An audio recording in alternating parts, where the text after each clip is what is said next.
Welcome to our channel, where every night brings a new story to spark your imagination and soothe your mind. If you find comfort in gentle storytelling and journeys through history and legend, you're in the right place. Before we begin, feel free to subscribe so you never miss a new adventure. Settle in, relax, and let's begin tonight's journey together. Welcome to Bedtime Documentaries. Tonight, we invite you to close your eyes, relax, and journey with us into one of the greatest mysteries of the ancient world. A story that has fascinated explorers, scholars, and dreamers for over 2,000 years. A tale of a magnificent city lost beneath the waves, whose secrets may never be fully revealed. This is the legend of Atlantis. Imagine, if you will, a time long ago. A time when the world was young and the boundaries between myth and reality were blurred. Somewhere beyond the Pillars of Hercules, what we now call the Strait of Gibraltar, there was said to be a vast island, home to a powerful and advanced civilization. A city of gold and marble, with grand temples, lush gardens, and canals that sparkled in the sunlight. A place of wisdom, wealth, and wonder. But then, in a single day and night of misfortune, Atlantis vanished, swallowed by the sea, lost to history, and remembered only in legend. Tonight, we will explore the origins of the Atlantis story, the ancient sources that first described it, the many theories about its possible location, and the enduring fascination it holds for us today. Is Atlantis a true story, a cautionary tale, or simply a beautiful myth? Let us begin our journey. Let us begin, as all great stories do, with a question. What if there was once a place on Earth so beautiful, so advanced, and so powerful that its memory has haunted humanity for millennia? What if, somewhere beneath the waves, the ruins of a lost civilization still wait to be discovered? This is the story of Atlantis, a city that has inspired countless books, movies, and dreams. But where did this story come from? And is there any truth behind the legend? To answer these questions, we must travel back in time, to ancient Greece, and to the mind of one of history's greatest philosophers, Plato. Plato was born in Athens in 427 BCE, during a time of great change and turmoil. He was a student of Socrates and the teacher of Aristotle. His writings have shaped Western thought for over 2,000 years. Among Plato's many works are two dialogues, Timaeus and Critias, written around 360 BCE. It is in these dialogues that the story of Atlantis first appears. In Timaeus, Plato describes a conversation between several characters, including Socrates, Timaeus, Critias, and Hermocrates. The topic is the nature of the universe, the soul, and the ideal society. But then, Critias begins to tell a story he claims was passed down from his grandfather, who heard it from the great Athenian statesman Solon. According to Critias, Solon traveled to Egypt, where he spoke with priests in the city of Sais.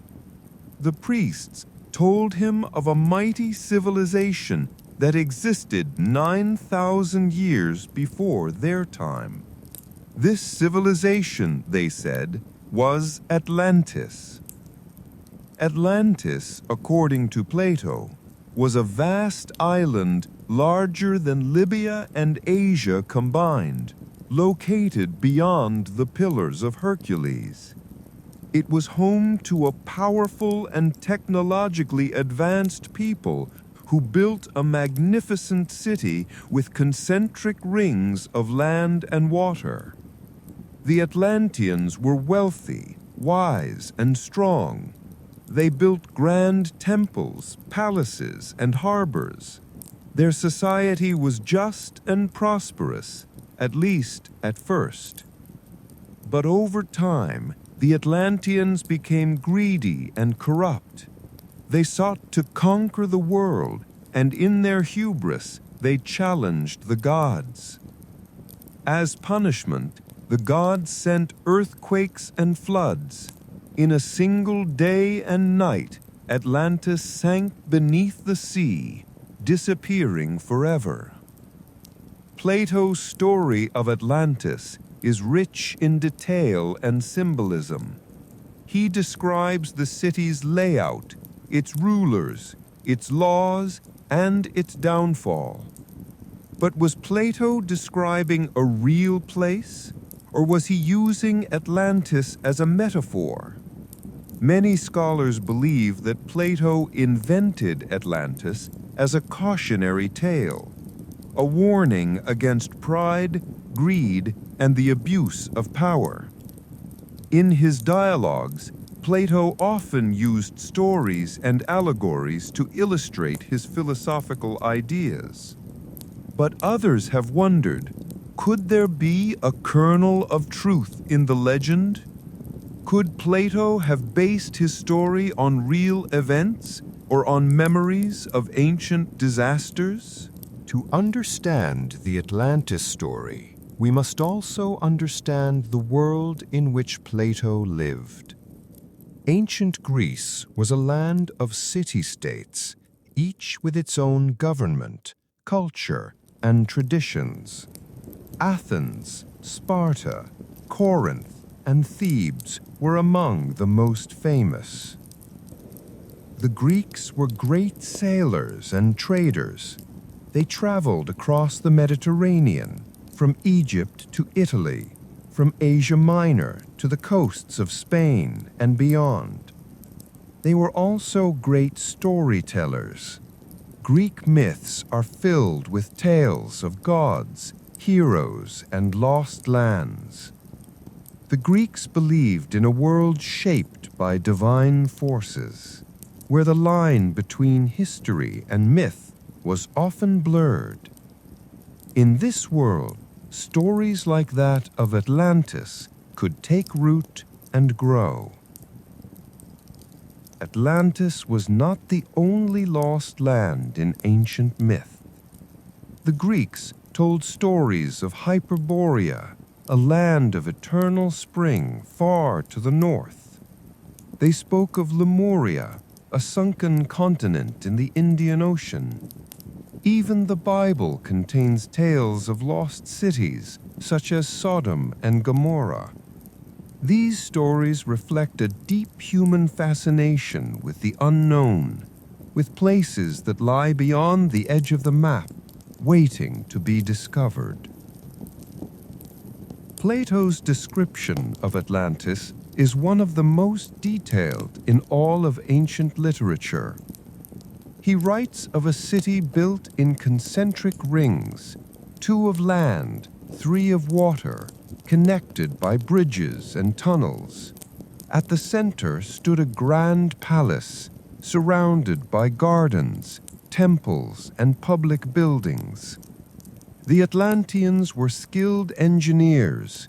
They built canals for irrigation, harbors for their ships, and walls of red, black, and white stone. Their society was ruled by kings descended from the god Poseidon. They lived in harmony with nature, and their laws were just.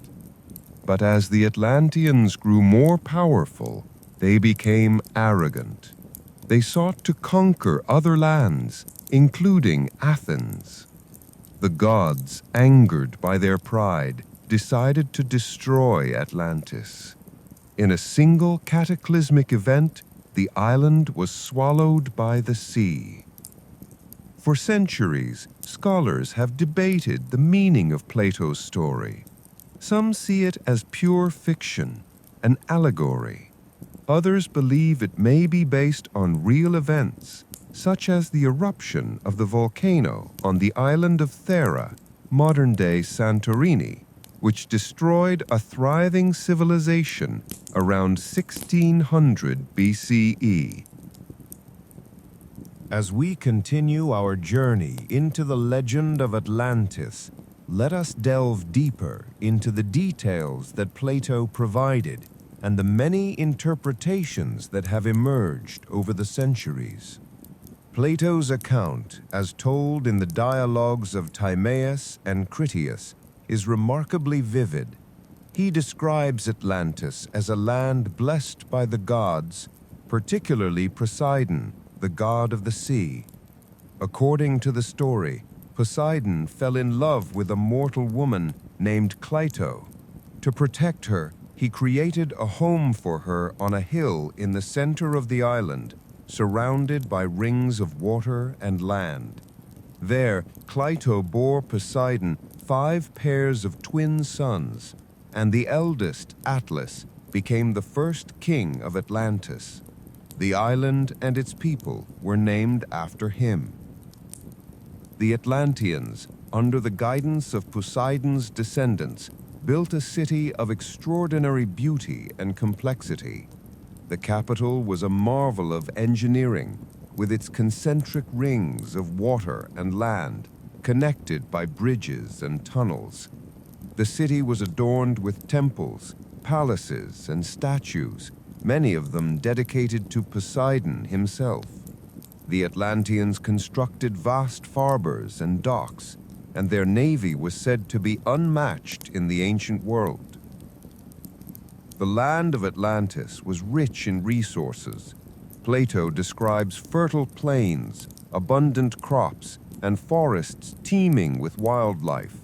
The Atlanteans mined precious metals, including gold, silver, and a mysterious substance called orichalcum, which was said to shine with a fiery glow. Their wealth was legendary, and their society flourished. But as generations passed, the Atlanteans began to change.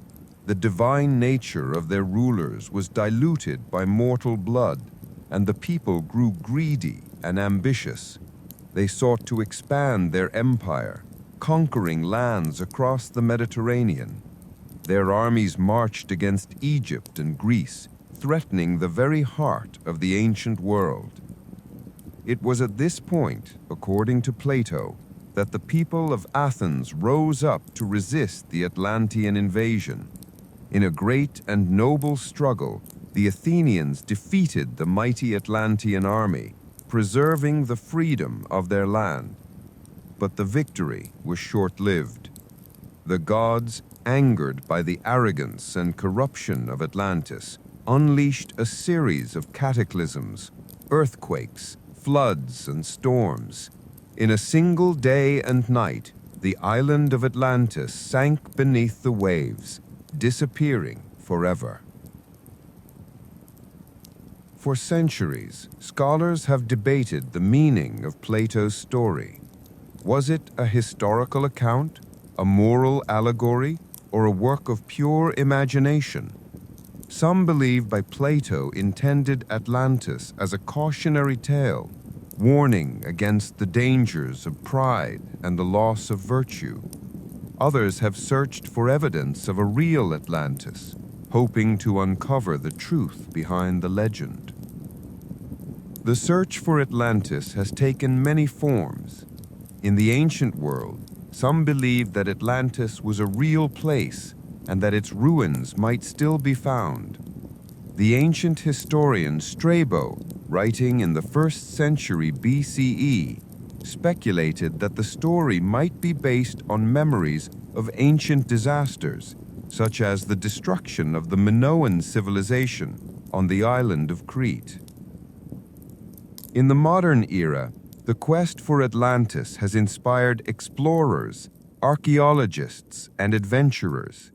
Some have looked to the Mediterranean, searching for sunken cities and lost islands.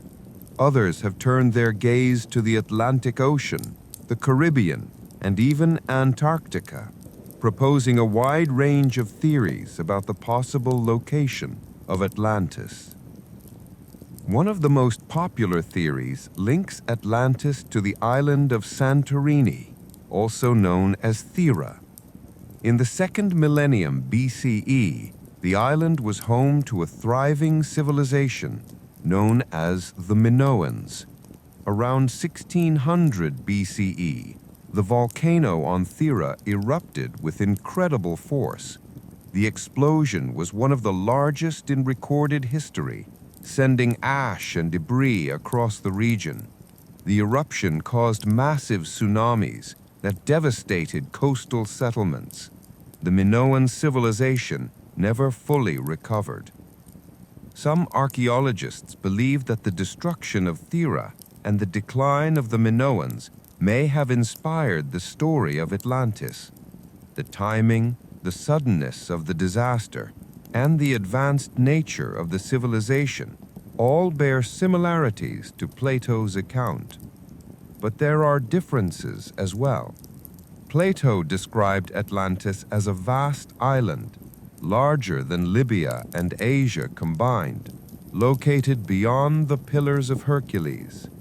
Thera, on the contrary, is a small island in the Aegean Sea, well within the known world of the Greeks. Other theories have looked farther afield. In the 19th century, the American congressman and writer Ignatius Donnelly published a book called Atlantis, the Antediluvian World. Donnelly argued that Atlantis was a real place located in the middle of the Atlantic Ocean. He believed that the civilization of Atlantis was the source of all ancient cultures, from Egypt to the Americas. Donnelly's ideas were influential, but they have largely been discredited by modern scholarship. There is no geological evidence of a sunken continent in the Atlantic, and the similarities between ancient cultures can be explained by independent development and contact. Still, the idea of a lost continent has proven irresistible. Over the years, countless expeditions have set out in search of Atlantis. Some have claimed to find ruins on the ocean floor, strange structures, or mysterious artifacts. Most of these claims have been debunked, but the dream persists. In recent decades, new technologies have allowed scientists to explore the ocean depths as never before. Submarines, sonar, and satellite imaging have revealed a world of underwater mountains, valleys, and plains. While these discoveries have expanded our knowledge of the Earth, they have not revealed the lost city of Atlantis. Some researchers have suggested that the story of Atlantis may be a memory of real events, but not a single event or place. Instead, it may be a composite of many stories, memories of ancient floods, earthquakes, and lost cities, woven together into a single powerful myth. Others see Atlantis as a metaphor, a symbol of human ambition and folly. The story warns us of the dangers of pride, greed, and the loss of virtue. It reminds us that even the greatest civilizations can fall, and that the forces of nature are beyond our control. As we reflect on the legend of Atlantis, we are reminded of the power of stories. Myths like Atlantis endure because they speak to something deep within us, the longing for a lost paradise, the fear of catastrophe, the hope for discovery. Tonight, as you listen to the gentle rhythm of the waves, imagine the city of Atlantis shining beneath the sea. Picture its grand temples, its bustling harbors, its people going about their lives, unaware of the fate that awaits them. Perhaps Atlantis is not a place to be found on any map, but a dream that lives in the hearts of all who seek wonder and mystery. In the next part of our journey, we will explore how the legend of Atlantis has influenced art, literature, and popular culture. From ancient times to the modern day, the story of Atlantis has inspired countless works of imagination. Let us continue our voyage and see how Atlantis lives on in the world of today. As we continue our exploration of Atlantis, let us turn our attention to the enduring influence of this legend on art, literature, and popular culture. The story of a lost civilization swallowed by the sea has captured the imagination of people for centuries, inspiring countless works across the ages. From the time of Plato, writers and thinkers have speculated about the fate of Atlantis. In the centuries following his dialogues, the story was retold and reimagined by philosophers, poets, and historians. The Roman writer Pliny the Elder mentioned Atlantis in his encyclopedic work, Natural History, while the Greek geographer Strabo discussed the possibility of sunken lands in the Atlantic. During the Renaissance, interest in Atlantis was revived as scholars rediscovered the works of the ancient Greeks and Romans. The age of exploration, with its voyages across uncharted seas, fueled new theories about lost continents and ancient civilizations. Maps from the 16th and 17th centuries sometimes depicted Atlantis as a real place, located somewhere in the vast Atlantic Ocean. In literature, Atlantis became a symbol of utopia, a perfect society, advanced in knowledge and technology, yet ultimately doomed by its own flaws. The English philosopher Francis Bacon wrote The New Atlantis in 1627, imagining a society dedicated to science and discovery. In Bacon's vision, Atlantis was not just a lost city, but a model for the future of humanity. The legend of Atlantis also found its way into poetry and fiction. The French writer Jules Verne, in his novel 20,000 Leagues Under the Sea, described Captain Nemo's journey to the ruins of Atlantis on the ocean floor. The American poet Edgar Allan Poe referenced Atlantis in his works, using it as a metaphor for lost beauty and forgotten glory. In the 19th and 20th centuries, Atlantis became a popular subject for artists and filmmakers. Paintings depicted grand cities beneath the waves, illuminated by shafts of sunlight. Early films imagined underwater kingdoms, mysterious ruins, and the last survivors of a vanished world. The rise of science fiction and fantasy brought new interpretations of Atlantis. In comic books, Atlantis became the home of superheroes and villains, such as Aquaman in the DC universe and Namor the Submariner in Marvel Comics. Animated films and television series introduced new generations to the legend, blending ancient myth with modern adventure. Atlantis has also played a role in the New Age movement, which emerged in the late 19th century. Some believers claim to have memories of past lives in Atlantis, or to possess knowledge passed down from the lost civilization. Books, Seminars and even guided meditations promise to unlock the secrets of Atlantis, offering hope for spiritual awakening and enlightenment.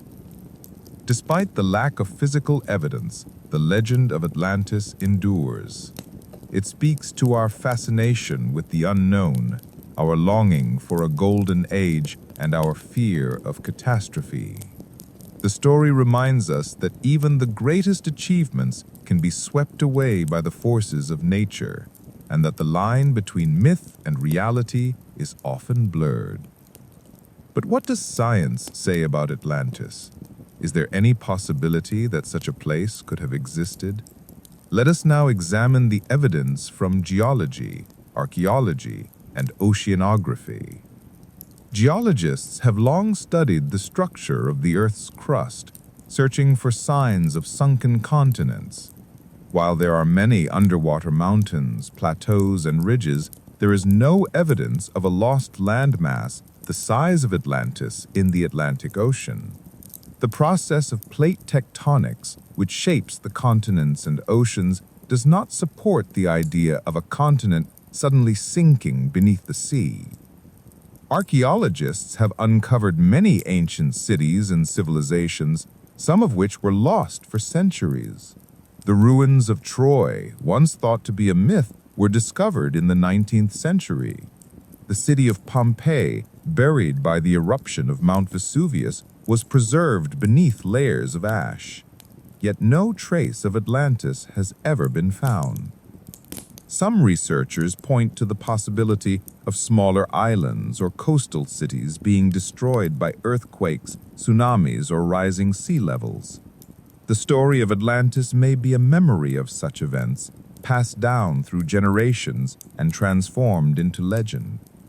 The eruption of Thera, the flooding of Doggerland in the North Sea, and the submergence of ancient cities in the Mediterranean all offer possible sources for the myth. Others argue that Atlantis is purely a work of fiction, created by Plato to illustrate his philosophical ideas. In his dialogues, Plato often used allegories and myths to convey deeper truths about human nature, society, and the cosmos. Atlantis, in this view, is not a real place, but a symbol, a warning against the dangers of pride, greed, and the loss of virtue. Yet, the search for Atlantis continues. Every few years, new claims emerge of ruins found on the ocean floor, mysterious structures or ancient maps that seem to point to a lost civilization. Most of these claims are quickly debunked, but the dream persists. Why does the legend of Atlantis endure? Perhaps it is because the story speaks to something universal in the human experience. We are drawn to tales of lost worlds and hidden treasures, of civilizations that rose to greatness and then vanished without a trace. Atlantis represents both our highest aspirations and our deepest fears, the hope for a better world and the warning that even the greatest achievements can be undone by the forces of nature. As we near the end of our journey, let us reflect on the lessons of Atlantis. The story reminds us of the fragility of civilization, the power of nature, and the importance of humility. It challenges us to seek wisdom, to cherish what we have, and to remember that the line between myth and reality is often thin. Tonight, as you prepare to drift into sleep, imagine the city of Atlantis once more. Picture its shining towers, its bustling markets, its people living their lives beneath the sun. Imagine the moment when the sea rose up and the city was lost forever. A memory, a dream, a legend. Perhaps Atlantis will never be found. Perhaps it exists only in our imagination, a symbol of all that we have lost and all that we hope to discover. But as long as we tell the story, Atlantis will live on, in our hearts, in our dreams, and in the endless quest for knowledge and wonder. If you enjoyed this journey into the mysteries of Atlantis, there are many more stories waiting to be discovered together. Feel free to join us again for more tales from history, legend, and beyond. And if you'd like to share your thoughts or suggest a story for a future episode, I'd love to hear from you in the comments.